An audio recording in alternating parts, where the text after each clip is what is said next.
AWACS. We have a possible contact on 059. One for AWACS, we're moving into visual. AWACS, aircraft is Raphael. Flight leader, aircraft is stolen. It's a bad guy. Shoot him down. Roger, AWACS, locking, lock, firing.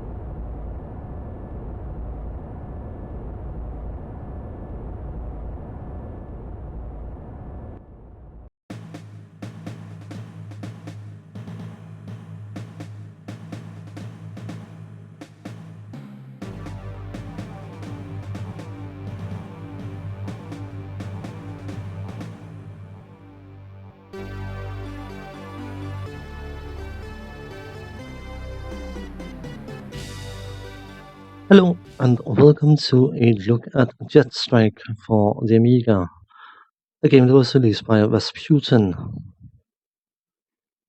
The basic premise behind this particular title is that the evil organization called SPUD, Society of Particularly Undesirably Dastardly Dudes, has decided to take over the world by replacing the world leaders with their own corrupted figures.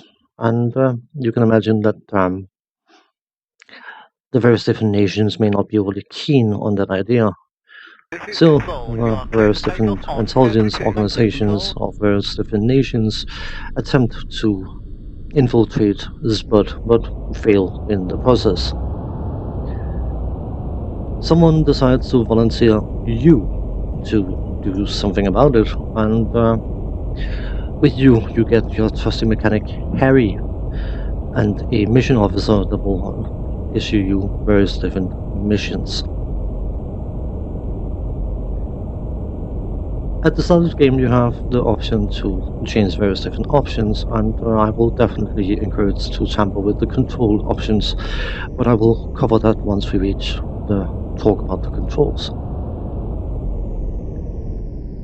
Then you have the option to do training, which is another highly recommendable option because it will take you through the basic premise of the game's controls, like landing and night flying and dogfighting, that kind of stuff. And then of course you have the meat of the game, which is the combat section, where you partake in 100 missions in order to stop SPUD from succeeding. Playing the combat scenario, it is very, very important to be aware of the fact that you have one life.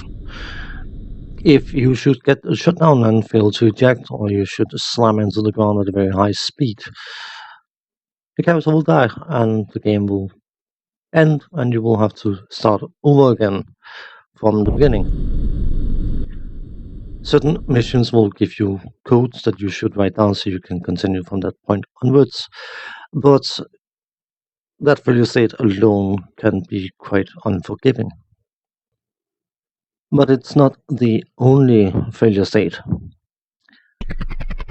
In order to complete the various different missions, you borrow equipment from various different nations, both in the way of airplanes or helicopters and munitions.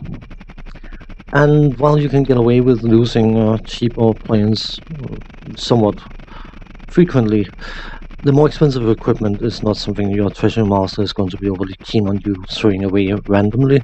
So if you lose 5 of the very expensive pieces of equipment, you will be kicked out the hard way. He will basically send you a time bomb as a little farewell present.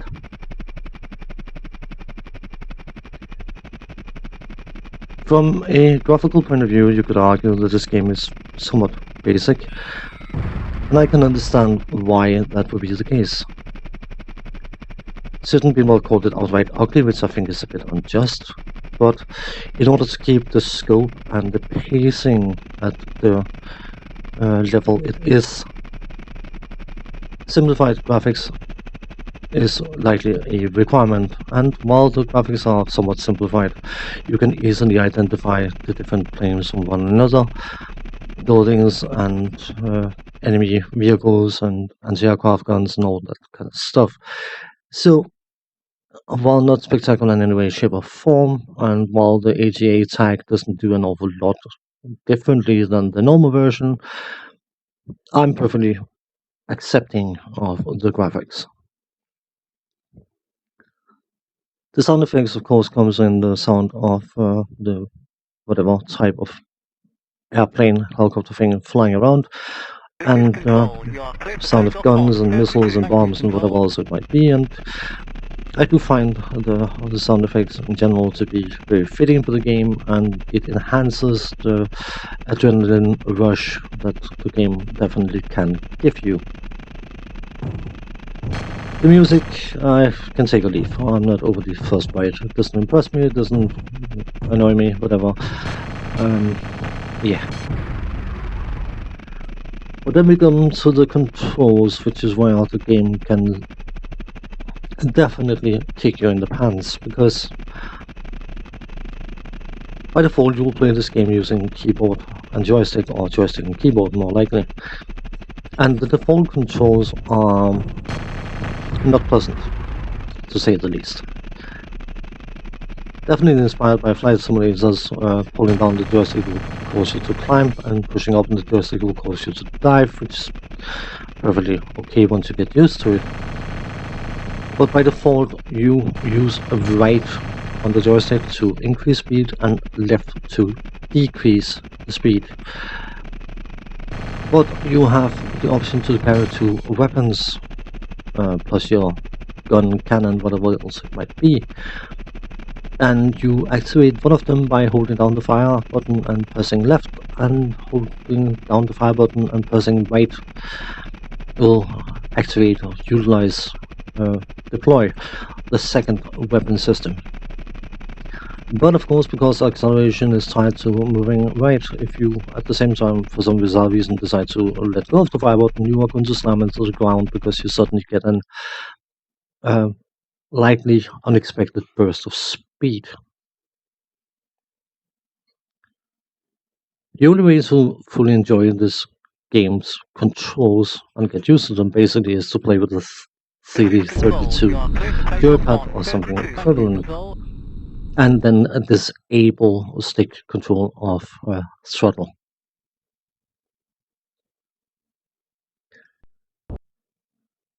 The gameplay is a action-based,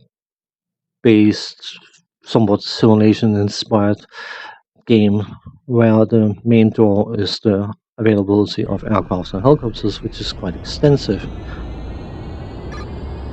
But I can't help but feel that the engagement areas are too tight for you to successfully deploy various different weapons, specifically unguided munitions. And while the overall scope of the game is somewhat large, I can't help but feel that it would be more enjoyable if the engagement space was significantly larger, giving you more time to line up the various different weapons you are trying to deploy. I can't help but think of three unique games when it comes to playing this game, because it has a bit of Wings of Fury in it, a bit of Choplifter, and some inspiration from Birds of Prey. The air-to-ground mechanic is very reminiscent of Wings of Fury. The helicopter controls are very reminiscent of Choplifter, and the availability of planes to use is something that Birds of Prey did as well.